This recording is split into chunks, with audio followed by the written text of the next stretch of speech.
नमस्कार, बहुत स्वागत है आपका। हर खबर देख रहे हैं आप और मैं हूं आपके साथ शाहनवाज मिर्जा। चंडीगढ़ विधानसभा सचिवालय में व्यावसायिक सलाहकार समिति यानी कि बीएससी की बैठक हुई है और आगामी 8 से 10 अगस्त तक होने वाले विधानसभा सत्र को लेकर चर्चाएं की गई। बैठक में पार्टी के सभी नेताओं ने वहां पर भाग लिया है और सभी दलों के नेताओं ने अपने संवैधानिक दायित्व को निभाने का भी संकल्प लिया। आम जनता की अपेक्षा और आकांक्षाओं को ध्यान में रखकर सदन चलाने को लेकर सभी दल के नेताओं ने सहयोग का आश्वासन भी दिया है।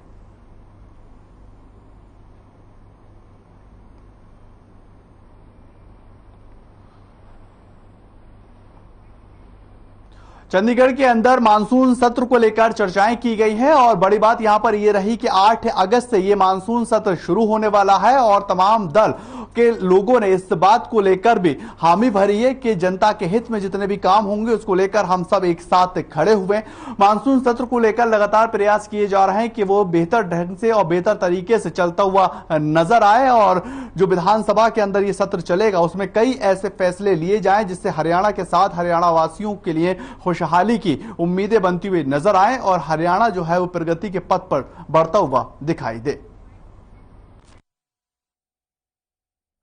ये जो सत्र होने जा रहा है इसी से ये जो है समय जो है वो लागू हो जाएगा, क्योंकि ये जो पहला मानसून सत्र जो वैसे तो 2 बजे से शुरू होना है, क्योंकि अब की बार मॉक सेशन हो रहा है, इसलिए हम लोग 11 से 6 वाला नहीं फॉलो कर पाएंगे। 2 से 6 तक तो जाएगा ही, तो 1.5 घंटा पहले मॉक सेशन होगा और हाँ जी, पहले दिन अगले दिन 11 बजे से 6 बजे तक होगा जो अगले आने वाले दिन।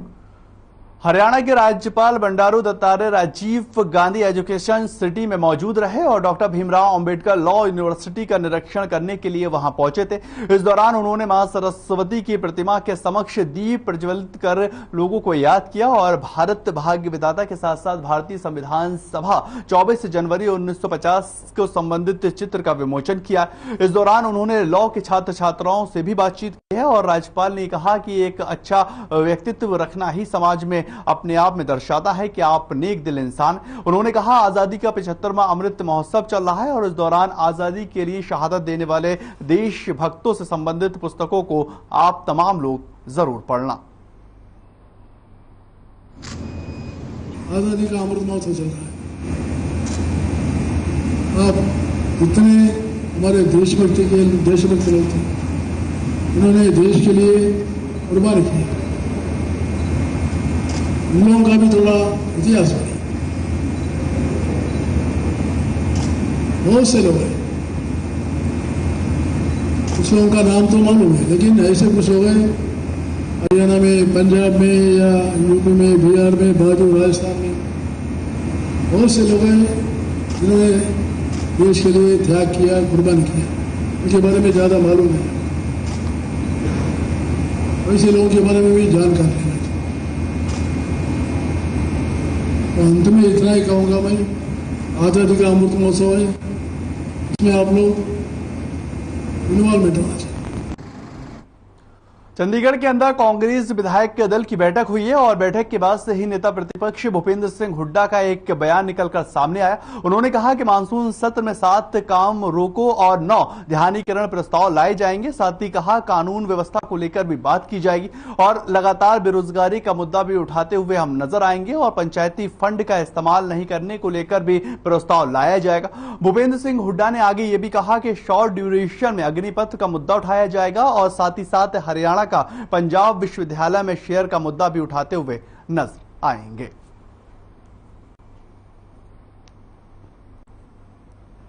जो है रूल 171 में शॉर्ट ड्यूरेशन जो है डिस्कशन ऑन अग्निपथ ये की है। एक कॉलिंग अटेंशन जो है ये ड्रग मेनास में, और फिर एक कॉलिंग अटेंशन है village in common land. Calling attention एक ओल्ड एज पेंशन जो लाखों पेंशन बुजुर्गों की काट दी गई, एक जो पूरे स्टेट में जल भराव है और उसकी निकासी का कोई उचित कदम नहीं उठाए जा रहे और ना मुआवजा दिया गया। पिछले साल तक का भी मुआवजा भी पूरा नहीं मिला है लोगों को। ठीक है भाई, देना ही चाहिए, उनको पहले दे देना चाहिए था। जिस दिन उन्होंने वोट दी थी भारतीय जनता पार्टी के कैंडिडेट को या उसके समर्थित कैंडिडेट को, कांग्रेस के खिलाफ वोट दी थी, लोगों ने तो चुन के कांग्रेस का एमएलए था, उसी दिन देना चाहिए था। अब तक किस बात की इंतजार थी उनको? गुरुग्राम से इस वक्त एक बड़ी खबर आ रही है जहां पर सोसाइटी के अंदर जो है वो हादसा होता हुआ नजर आया। आपको बताएं गुरुग्राम से ये इस वक्त की खबर जहां पर सोसाइटी में पालम हिल्स सोसाइटी में ये बड़ा हादसा हुआ है। गुरुग्राम की खबर, कंस्ट्रक्शन के दौरान ये हादसा होता हुआ नजर आया। 4 मजदूरों की मौत, 2 से 3 मजदूर घायल बताए जा रहे हैं। 16वीं मंजिल पर ग्रिल लगाने का काम चल रहा था और सेक्टर 77 में ये पूरा मामला घटित हुआ। ये बड़ी खबर आपको गुरुग्राम से बता रहे हैं जहां पर पालम हिल सोसाइटी में ये दर्दनाक हादसा घटा है और कंस्ट्रक्शन के दौरान ये बड़ा हादसा घटित हुआ जिसमें 4 मजदूरों ने अपनी जान गंवा दी है और 16वीं मंजिल पर ये काम ग्रिल लगाने का चल रहा था। सेक्टर 77 थाना क्षेत्र का ये पूरा मामला है जहां पर बड़ा हादसा होने के बाद अब पुलिस वहां पहुंचती हुई नजर आई और आगे की तफ्तीश में जुटी हुई है।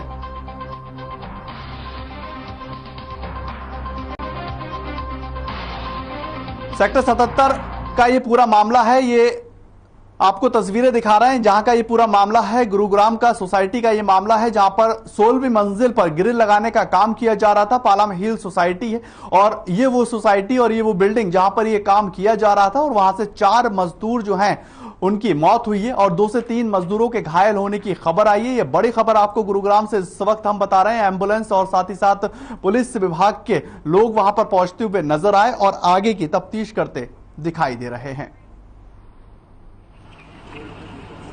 आपको जानकारी दी 6 नंबर ड्यूटी है मेरी। तो जब आवाज सुना तो मैंने यहाँ पे आया। यहाँ से कितना दूर पड़ता है? 6 नंबर। 6 नंबर है, ये बिल्डिंग बहुत आगे। तो कैसी आवाज आई आपको? आवाज आई धड़ाने की होती है। अच्छा, लोहा गिरा। अभी आप मौके पे थे? मौके पर हम पहुंच ही नहीं पाए, इतनी भीड़ थी वहाँ पे। अभी भी देखा होगा लेकिन एको बार नहीं गए वहाँ।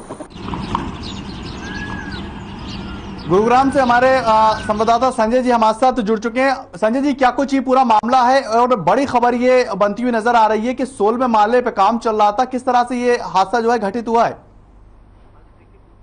बताना चाहूंगा कि सेक्टर 77 में पालम हिल्स सोसाइटी है जहाँ 16वीं मंजिल पर ग्रिल लगाने का काम चल रहा था। सेटिंग की हुई थी, अचानक से सेटिंग गिर गई जिसकी वजह से 4 मजदूर जो थे वो उनकी मृत्यु हो गई है, जबकि 2 से 3 घायल बताए जा रहे हैं। एक मजदूर की तो घटना स्थल पर ही मौत हो गई थी, जबकि 3 अन्यों को ने हॉस्पिटल में इलाज के दौरान दम तोड़ा है। पुलिस अब मौके पर पहुंच चुकी है और पूरे मामले की तफ्तीश में जुट गई है कि आखिर वजह क्या रही, सेटिंग खिसकने की वजह क्या थी और कहाँ कमी थी, सुरक्षा उपकरणों मुहैया कराए गए थे या नहीं कराए गए थे, इन सारी चीजों को लेकर के पुलिस अब पूरे मामले की जांच में जुट गई थी। बिल्कुल संजय जी, महत्वपूर्ण खबर है ये। अगर बात की जाए 16वीं मंजिल के ऊपर अगर काम हो रहा है, क्या लग रहा था कि सेफ्टी जो है क्या वो पूरी तरीके से नहीं ली गई? प्राथमिकता जो है उसमें क्या कुछ निकलकर सामने आ रहा है? देखिए, अभी तक कोई भी इस मामले में कुछ भी बताने को ये तैयार नहीं हुआ है कि आखिर वजह क्या रही, सेटिंग किस तरह से सरकी है या सेटिंग जो लगाई गई थी वो कहीं से ढीली रही, क्या कारण रहे। इस सारे मामले की तफ्तीश जांच के बाद ही खुलासा हो पाएगा कि आखिर वजह क्या रही। मैं वहीं शहनाज यह भी बताना चाहूंगा कि ये कोई पहला मामला नहीं है जो इस तरह की घटना हुई है। इससे पहले गुड़गांव में एक बिल्डिंग की में काम के दौरान 1 से लेकर के 6 मंजिल तक पूरी की पूरी छत ही 1 फ्लोर की नीचे आ गई थी, जिसमें भी 2 लोगों की मौत हुई थी। और उसके बाद भी जो बिल्डर हैं किसी तरह का सबक लेने को तैयार नहीं है और जिला प्रशासन भी जब कोई हादसा होता है तभी जागृत होता है, उसके पहले कोई इस तरह की बात नहीं की जाती कि जिससे कि लोगों की सुरक्षा को ध्यान में रखा जाए। जी बिल्कुल संजय जी, अगर आप तक ये जानकारी पहुंच पाई हो कि ये लोग कहाँ के रहने वाले थे, और दूसरा सवाल मेरा ये कि जो अस्पताल के अंदर एडमिट है उनका इस वक्त क्या कुछ हालचाल है?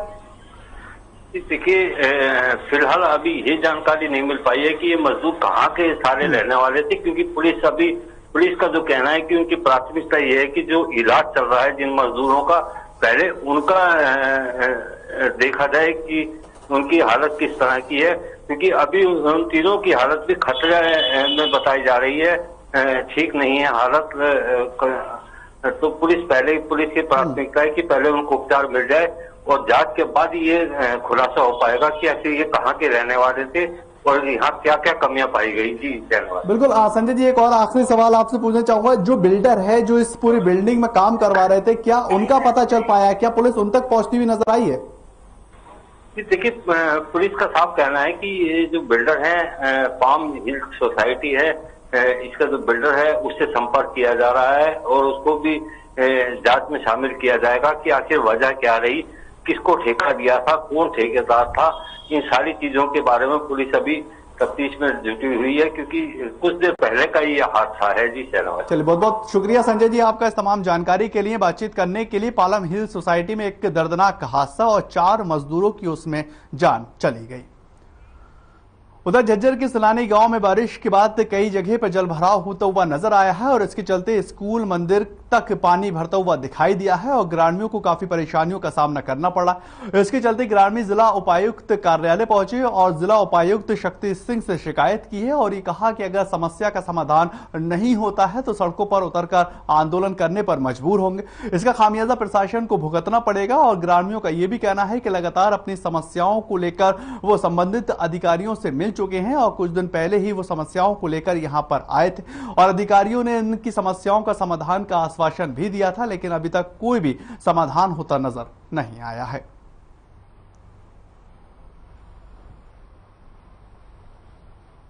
हम हर साल डीसी साहब के एप्लीकेशन लगाते हैं। हमारे कुदरती झील है, उसमें पानी भरता है और उसमें छेद की सीमा का भी पानी इस्लामगढ़ की सीमा में भर दिया जाता है। प्रशासन ने तो कोई पानी निकासी का प्रबंध करता है। हर साल अपनी जाता है, प्रशासन देख के आ जाता है। पिछले कई सालों से केजीपी पर काम करने वाले मजदूरों का वेतन नहीं मिला है और इससे मजदूर वर्ग काफी परेशान होता हुआ भी नजर आ रहा है। आपको बताएं कि मजदूरों के साथ नाइंसाफी लगातार की जा रही है और आरोप है कि सद्भाव कंपनी ने सैकड़ों मजदूरों को एनएचआई से पैसे को लेकर हजम कर लिया।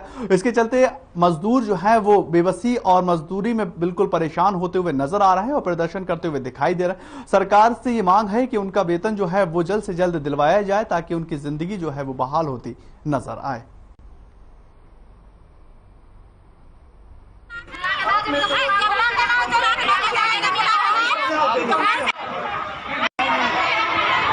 मेरी समस्या ये है जी, देखो जो यहाँ पे जो हमने पिछले 4-4.5 साल से हम काम कर रहे हैं, हमारा जी 3 साल तक तो पैसा हमारा कंपनी ने भाई कभी 2 महीने का इकट्ठा दे दिया, कभी 3 महीने का इकट्ठा दे दिया, ऐसे करके हमारा टूटमा पैसा आता रहा। हमने उस चीज से भी कोई समस्या नहीं थी जी, मैं चलो कोई बात नहीं भी, कम से कम पैसा आ रहा है। फिर उसके बाद जी 1-1.5 साल से ऐसा हो गया कि बिल्कुल जाम लगा दिया है। हम 4 साल से केजीपी पे जो अपना एक्सप्रेस वे है, कुंडली से लेके पलवल वाला जो एक्सप्रेस वे है, उस पे काम करते हैं 4 साल से। ठीक है जी। और 3 साल तक हमारा पैसा कंपनी ने ठीक दिया जी।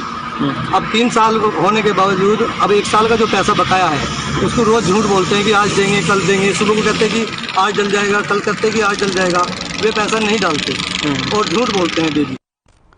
उधर फरीदाबाद के अंदर पुलिस कर्मी की गुंडाई देखने को मिली है। दरअसल बाटा चौक पर एक बाइक सवार रॉन्ग साइड से आता हुआ नजर आया है, तभी एक पुलिस कर्मी बाइक सवार के पीछे कुल्हाड़ी लेकर भागता हुआ दिखाई दिया और बाइक के पीछे बैठे युवक को लात मारकर वहां से भगा दिया गया। लेकिन ये पूरा मामला वीडियो के जरिए कैद हो चुका है और अब सोशल मीडिया पर जमकर वायरल हो रहा है। वहीं पुलिस के प्रवक्ता सूबे सिंह का यह कहना है कि पुलिसकर्मी की पहचान हवलदार दिनेश कुमार के रूप में हो चुकी है और बाटा चौक पर उसकी ड्यूटी नहीं थी बल्कि वो पुलिस लाइन में है। साथ ही यह भी बताया है कि दिनेश अपने साथ कुल्हाड़ी लेकर लाइन में ही जा रहा था क्योंकि वहां झाड़ियां उग आई हैं और उसकी कटाई करनी थी। और वहीं पुलिस प्रवक्ता सूबे सिंह ने इस हरकत को लेकर गलत बताया और उन्होंने कहा कि पूरे मामले की जांच की जा रही है और जैसी भी तफ्तीश होगी वो बताई जाएगी।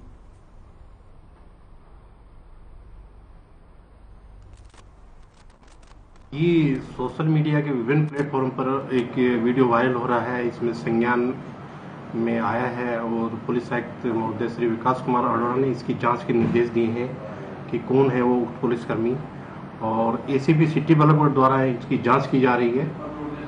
और इसमें बाकी जो दूसरी तरफ जो सोशल मीडिया है, जो व्हाट्सएप ग्रुप वगैरह है, उस पर ये भी चल रहा है कि ये जो कुल्हाड़ी है, ये जो रॉन्ग साइड आ रहे थे, जो मोटरसाइकिल पे 2 युवक इनके पास थी, तो इनसे छीन कर इनको वापस भगा दिया गया और ये रॉन्ग साइड आ रहे थे। लेकिन इसकी असलियत एसीपी सिटी बल्लभगढ़ की जो जांच होगी उसी में पता लगेगा कि क्या है पूरा मामला, और उसी के हिसाब से इसमें जो भी कार्रवाई बनती है वो कार्रवाई की जाएगी।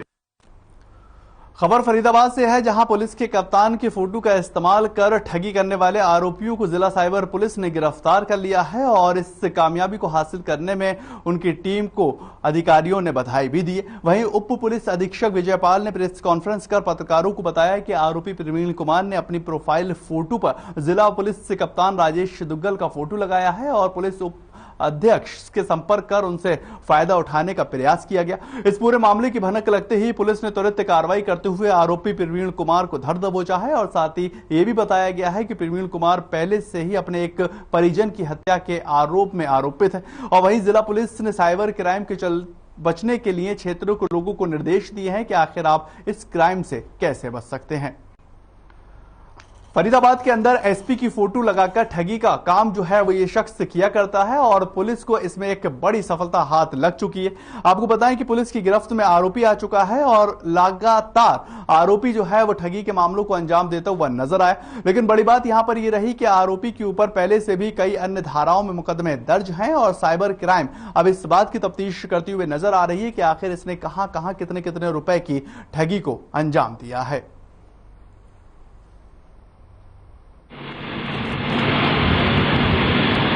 ये मामला ये है कि प्रवीण कुमार सनो बजलाल आरोपी ने जो है अपने मोबाइल फोन पे एसपी साहब श्री राजेश दुग्गल जी की प्रोफाइल फोटो अपने फोन में पेस्ट कर दी और सभी डीएसपी पलवल के उनको मैसेज कर दिया कि हमारी इमदाद करो। तो इस प्रकार से जो इसने क्राइम किया उस पर तुरंत मुकदमा दर्ज करके और पुलिस अधीक्षक श्री राजेश दुग्गल जी के दिशा निर्देशों अनुसार तुरंत हमारे एसएचओ साइबर के इंचार्ज इंस्पेक्टर सत्यनारायण ने इस आरोपी को पलवल होटल से गिरफ्तार कर लिया है।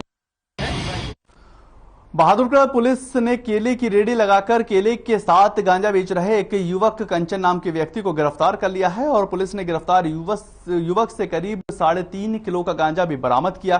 पुलिस ने जब सख्ती के साथ उसके पूछताछ की तो उन्होंने बताया कि परनाल गांव का वो रहने वाला है और प्रवीण उर्फ पन्नू नाम से जाना जाता है। पुलिस ने परनाल गांव के पन्नू को भी गिरफ्तार कर लिया है और मामले की जांच आगे शुरू कर दी है।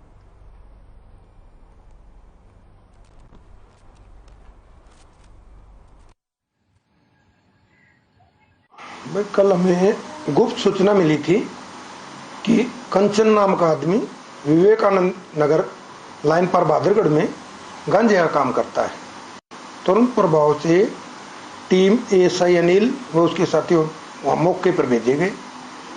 मौके पर जाकर कंचन को काबू किया।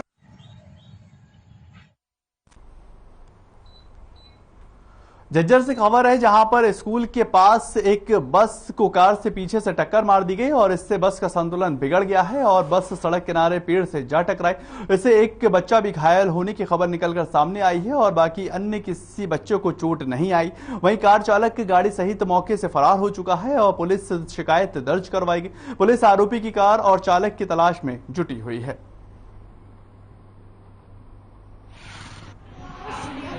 ऋतिका की चोट लगी है? कहाँ है ऋतिका?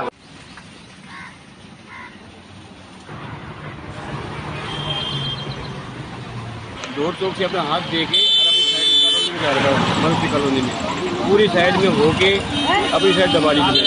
पीछे से बोलेरो आई, उसे सीधी टक्कर मारी अंदर और हमारी गाड़ी का पीछे जब करके उसकी पीछे में रख दी। उस तरह ना तो बच्चों को चोट लगी ना मेरे को थोड़ी जोर को चोट आई है और बोलेरो बैक करके पीछे से भाग गया। ऋतिका की चोट लगी है? कहाँ है ऋतिका? झज्जर के गांव हसनपुर के खेत में कृष्ण नाम के युवक का शव पड़ा मिला है और इसके बाद से ही लोगों ने पुलिस को इसकी सूचना भी दी है और मौके पर पहुंची पुलिस ने शव को कब्जे में लेकर पोस्टमार्टम के लिए आगे भेज दिया। पुलिस ने अंदाजा भी लगाया है कि जहरीले जानवर के काटने की वजह से उसकी मौत हो सकती है। हालांकि पोस्टमार्टम आने के बाद ही सच का पता चल पाएगा। झज्जर की खबर आपको बता रहे हैं। मामले की जांच में जो है वो पुलिस जुट चुकी है, लेकिन बड़ी बात यहां पर ये रही कि खेत के अंदर एक युवक का शव मिला और शव की जो है शिनाख्त आगे पुलिस करती हुई नजर आ रही। अब पुलिस इस बात की तफ्तीश में लगी हुई है कि आखिर किस जानवर के काटने की वजह से यहां पर इसकी मौत हुई है। और ये तस्वीरें आप पोस्टमार्टम हाउस की देख रहे हैं, जहां पर पुलिस लगातार कोशिश कर रही है कि ये पता लगाया जा सके कि ये शख्स कौन है और किस वजह से इस शख्स की मौत हुई है।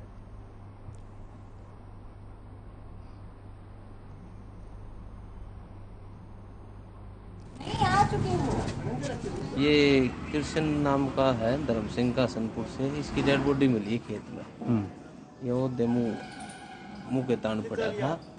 ऐसा देसा में कोई जानवर लड़ा है इसके जहरीला।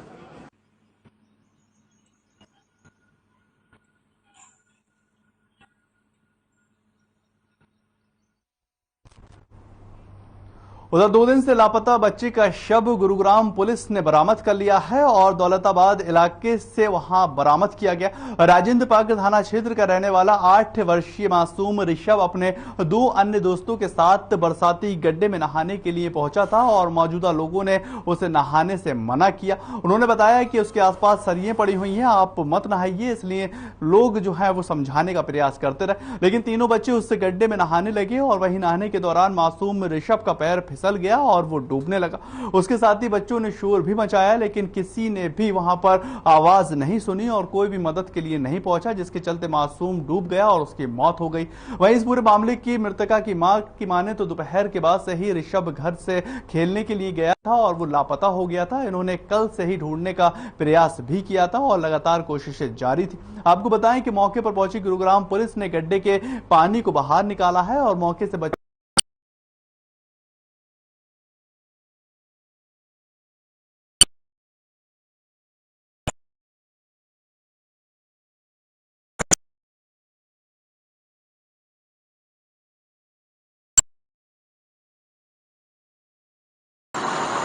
उसके बाद में हम मौके पे पहुंचे हैं। उससे पहले ही टीम ने पुलिस की ने निकाल दिया गया और उसको मेडिकल के लिए भेज दिया गया। ठीक है, मृत्यु पाया गया। हाँ, मृत्यु पाया गया 2 बजे। मैं इधर काल में, मैं तो कबाड़ी वाला हूँ। मैं कबाड़ा लेकर आ रहा हूँ, रेडी से खड़ा हूँ। 10 बंदे 15-16 बंदा नहा रहे। मैं बोला बच्चा लोग इधर नमत लाए हो, सारी हमारे घुस जाएगा, मर जाओगे, उठ जाओ।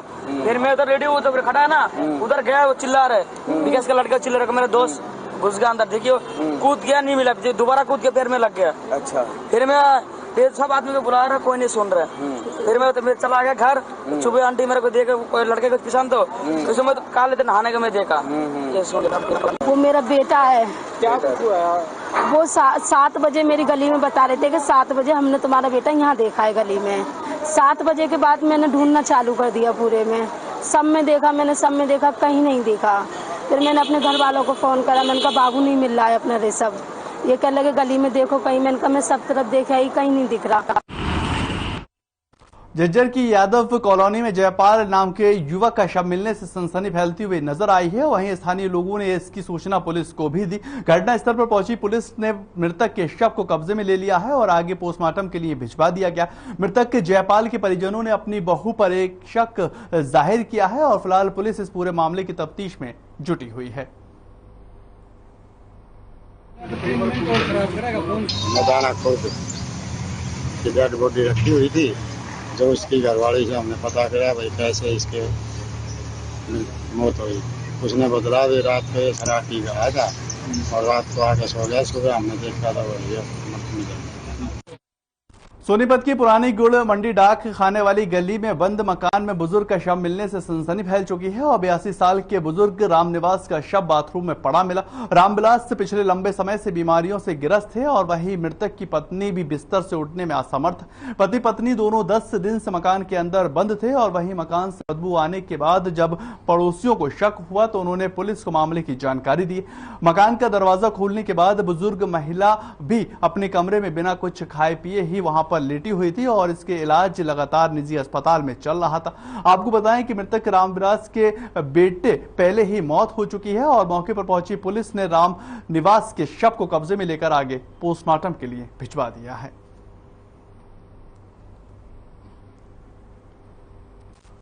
भैया 15-20 दिन तक बीमार थे, बिस्तर से मियाँ बीबी अकेले रहा करते, बीमार थे। बस आज ही पता चला तो तभी हमने प्रशासन को बुला के ताला तुला तुलवा लिया, उनके आगे खुलवाया है। नहीं प्रशासन के आगे उन्हें तुलवाया है। चलिए फिलहाल इस बुलेटिन में इतना ही। ताज़ा खबरों के लिए आप लगातार बने रहें हर खबर के साथ।